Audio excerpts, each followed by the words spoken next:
বিয়ের পর বাড়িতে এসে রঙিন টেলিভিশন দেখে প্রায় চমকেই উঠেছিল সায়লা। এই দেশে রঙিন টেলিভিশন চালু হয়েছে খুব বেশি দিন হয়নি, আর তার নিজের বাড়িতে তো টেলিভিশন নেই। যখন সে বাড়ি ঘুরে ঘুরে দেখছিল, আরও অবাক হয়েছিল নিজেদের একটা ফ্রিজ দেখে। এখন যখন খুশি ঠান্ডা পানি খাওয়া যাবে। তার স্বামী মানুষটাকে বোধহয় মোটামুটি ধনীই বলা চলে। 3 তলা বাড়ি, বাড়ির আসবাবপত্র, সাথে আবার কাজের লোকও আছে। মানুষটাও ভালো। বিয়েতে রাত সায়লা বুঝে গেছে, কারণ প্রথম রাতেই মানুষটা বলেছিল তার যে কোনো সমস্যা হলে যেন সায়লা তাকে জানায়। অথচ সায়লা চিরকাল দেখেছে তার বাবা মাকে মোটামুটি পায়ের নিচে রাখতেই পছন্দ করতেন। সেই জায়গায় এই সম্মান পেয়ে সায়লার নিজেকে ভাগ্যবতী মনে হলো। দুজন মিলে ঠিক করেছে তাদের যদি পুত্র সন্তান হয় তাহলে নাম রাখবে স্বাধীন। মাত্র 14 বছর আগে পাওয়া স্বাধীনতা তারা এভাবেই স্মৃতিতে আগলে রাখবে। স্বামী মানুষটাকে তার ভালোই লেগেছে, পরিবারটাও ভালো, কোনো ঝুট ঝামেলা নেই। 2 ভাই, তার স্বামী ছোট, তবে একটা খটকা রয়ে গেছে বড় ভাবিকে সে এখনো পর্যন্ত দেখেনি। না তাকে বরণ করেছে, না তার বিয়েতে এসেছে। বসে বসে এই সবই ভাবছিল সায়লা। কি হয়েছে সায়লা, এত কি ভাবছো? থতমত খেয়ে মাথায় কাপড় দিয়ে উঠে দাঁড়ায় সায়লা। না না, তেমন কিছু না। আপনি এসেছেন? আমি দেখতে পাইনি। শোনো সায়লা, আমাকে এত আপনি আপনি করার প্রয়োজন নেই। হ্যাঁ, আমাদের সমাজ হয়তো অন্যরকম, কিন্তু আমি একজন স্ত্রীর সাথে এমন সম্পর্ক চাই যেন সে আমার বন্ধু হয়। সায়লা অবাক হয়ে তাকিয়ে থাকে হাসানের দিকে। কি অদ্ভুত মানুষ! বললেন না তো কি ভাবছিলে? আচ্ছা, বড় ভাবি কোথায়? আমতা আমতা করে জিজ্ঞেস করলো সায়লা। সায়লা, এই ব্যাপারে আমরা তোমাদেরকে মিথ্যে কথা বলেছি, আর সেই জন্য আমি তোমার কাছে ক্ষমা চাচ্ছি। ভাইয়ার সাথে ভাবির তালাক হয়ে গেছে। জানোই তো এই সমাজ এটা কত বড় ঘৃণ্য কাজ, তাই লুকিয়ে রেখেছি। তালাক শব্দটা শুনেই আঁতকে উঠল সায়লা। এই সমাজের মেয়েরা তালাকপ্রাপ্ত হওয়ার চেয়ে মরে যাওয়া অনেক ভালো। তার গলা শুকিয়ে গেল। উনি কি অনেক বড় ভুল করেছিলেন? ব্যাপারটা সেরকম না, ওসব তুমি ভেবো না। তুমি আর আমি মিলে সুন্দর একটা পরিবার গঠন করব। ভাইজানের চাকরি তো নওগাঁতে, উনি মাঝে মাঝে এখানে আসেন। আমার বিয়ে উপলক্ষে 2-1 দিনের জন্য এসেছিলেন, হয়তো চলে যাবেন আশা করি। তুমি ভাবির ব্যাপারটা ভাইয়ার সামনে তুলবে না। না না, আপনি একদম চিন্তা করবেন না। আমার ভুল হয়ে গেছে, আর এসব বলবো না। তুমি আমার লক্ষ্মী বউ। এক রাতে ঘনিষ্ঠ হয়ে সায়লা হাসানকে বলে, আপনি যে বলেছিলেন আমাদের মাঝখানে আরেকজন যদি আসে তার নাম আমরা রাখবো স্বাধীন। হ্যাঁ, বলেছি তো। তবে যদি মেয়ে সন্তান হয়, তাতে কিন্তু তুমি মন খারাপ করো না, আমরা অন্য নাম ভাববো। সে কি, আমি কেন মন খারাপ করব? আমি তো ভাবছি আপনার কথা। আপনার যদি খারাপ লাগে? হেসে ওঠে হাসান। শোনো সায়লা, আমার কাছে ছেলে মেয়ে সব সমান। দেখো, আজকে যদি তুমি মেয়ে না হতে তাহলে কি আমার ঘরটা আলোকিত হতো? সায়লা লজ্জা পেয়ে যায়। তাহলে আমাদের ছোট্ট সোনামণি কবে আসবে? চোখ নামিয়ে সায়লা জিজ্ঞেস করে, আমি চাই এখন 2 বছর সময় নিতে। তুমি মন খারাপ করো না, তোমার বয়স কম।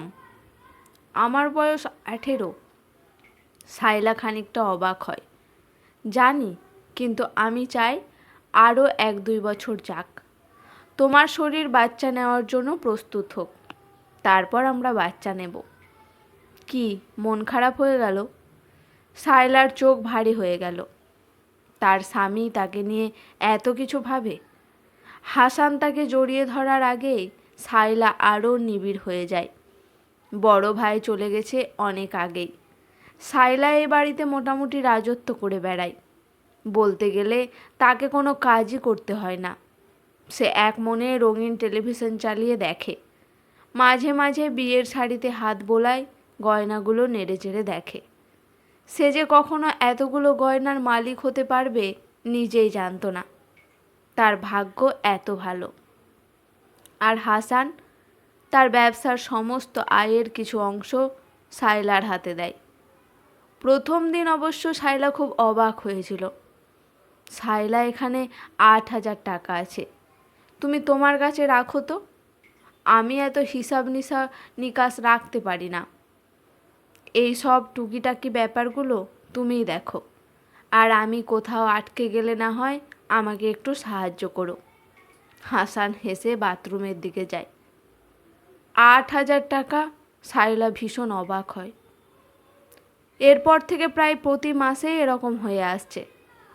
সাইলা খুব একটা খরুচে মেয়ে নয়, তাছাড়াও হাসানকে ছাড়া বাইরে যাওয়া তো সম্ভবই না। হাসান কখনো কিছু বলে না, কিন্তু তার নিজের কেমন যেন লাগে। শুধু দুবার একা বাবার বাড়িতে গিয়েছিল। দিন পেরিয়ে মাস, মাস পেরিয়ে প্রায় বছর ঘুরেছে তাদের বিয়ে। এমন সময় একটা চিঠি এলো। সাইলা, তোমাকে ছাড়া থাকা অসম্ভব। আমি ওই সময় কিসের ভেতর দিয়ে যাচ্ছিলাম তা তুমিও জানো। তোমাকে নিয়ে পালানো কোনোভাবেই আমার পক্ষে সম্ভব ছিল না। জানি না আমাকে মাফ করবে কি না, কিন্তু আমার আর কোনো উপায় ছিল না। আমি তোমার বিয়েটা আটকাতে পারিনি। তোমার সামনে দাঁড়ানোর সাহস আমার নেই।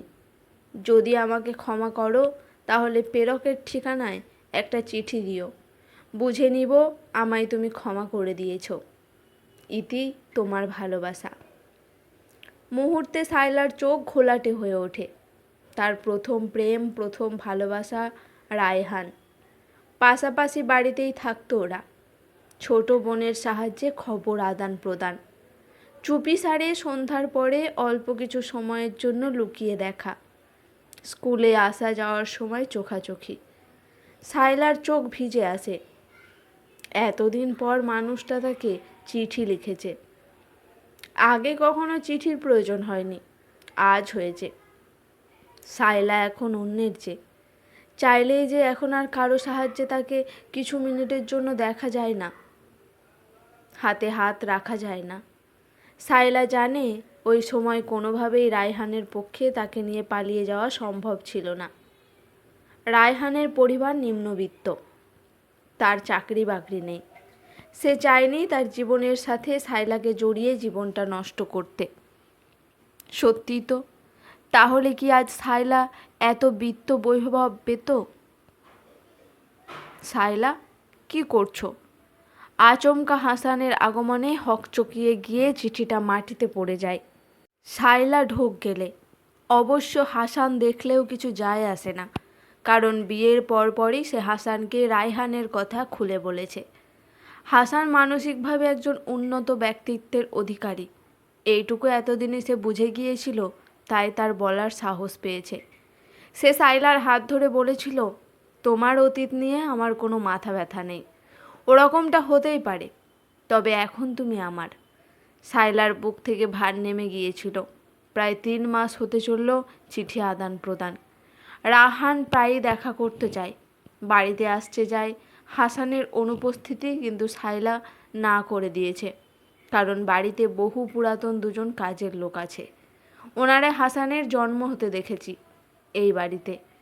কাজেই কিছু লুকানো থাকবে না। বহু কষ্টে বিয়ের পর তার দেখভাল করার জন্য আনা কাজের মেয়েটিকে ম্যানেজ করে সে চিঠি পোস্ট করে। বিনিময়ে অবশ্য মেয়েটিকে কিছু টাকা দিতে হয়, তাতে সে মুখ বন্ধ রাখে। প্রিয় সাইলা, তোমাকে লেখা এটাই আমার শেষ চিঠি, কারণ তুমি পরস্ত্রী। যদি তুমি আমার হালাল ভাবো, আমার হতে চাও, তাহলে অবশ্যই আমার দোয়া ঠিকানায় নির্দিষ্ট সময়ে চলে আসবে। আমি তোমাকে বিয়ে করব। সৃষ্টিকর্তার কৃপায় তোমার স্বামীর মতো অতটা ভালো রাখতে না পারলেও এখন আর আমি তোমায় কষ্ট হতে দিব না। আমার ব্যবসা মোটামুটি ভালো। তোমার সাথে অবৈধ সম্পর্ক চালাতে চাই না।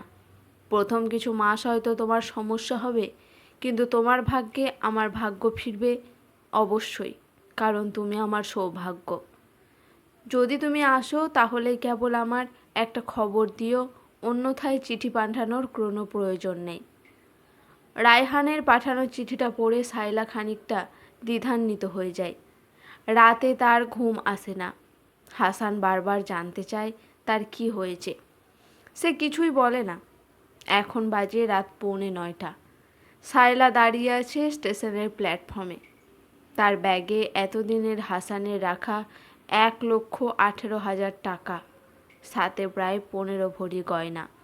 সব কিছু নিয়েই সে চলে এসেছে, কিন্তু ট্রেন ছেড়ে গেছে অনেকক্ষণ। রায়হানের আসার খবর নেই। স্টেশন নীরব হতে শুরু করেছে। ধীর পায়ে এগিয়ে এলো হাসান। এটাই তবে তোমার প্রতিদান ছিল সাইলা? রাহান তোমাকে কোনো চিঠি পাঠায়নি, আমি পাঠিয়েছি। আর তোমার একান্ত কাজগুলো করে দেওয়ার জন্য যে মেয়েটি, সেও আমার হয়েই কাজ করেছে।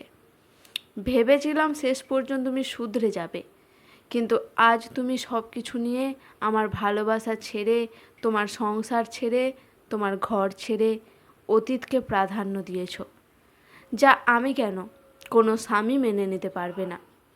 যেমনটি পারিনি আমার ভাই, তার জীবন থেকেই শিক্ষা নিয়েছি।